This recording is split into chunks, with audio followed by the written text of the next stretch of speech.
ఆత్మల రక్షణ ఎవరి మీద ఆధారపడలేదు, నీ మీద ఆధారపడింది.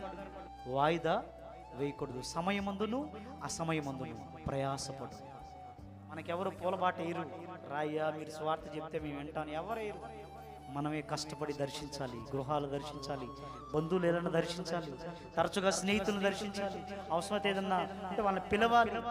ఏ రీతికైనా సరే వాళ్ళకి నా ద్వారా నా దేవుని మార్గం ప్రచురం కావాలి, స్వార్థ ప్రకటించాలి. వాయిదా వేయకూడదు. వాయిదా అనేటువంటి భారము ఉండాలి. సువార్త ప్రకటిస్తే ఇంచుమించు 33 ప్రయోజనాలు ఉన్నాయి.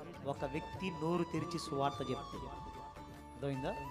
నరకం నుంచి ఒక ఆత్మను తప్పించడం మాత్రమే కాదు, కుటుంబ వ్యవస్థను చూసామనుకో, ఒక త్రాగుబోతును మార్చగలిగిన అవుతాం, ఒక వ్యభిచారిని మార్చగలిగిన వాళ్ళం అవుతాం, ఒక లంచగొండిని మార్చిన వాళ్ళం అవుతాం. ఇలా చెప్పుకుంటా పోతే ఎన్ని ప్రయోజనాలు ఉన్నాయో. ఇది ఎవరి బాధ్యత అంటే మనందరి బాధ్యత.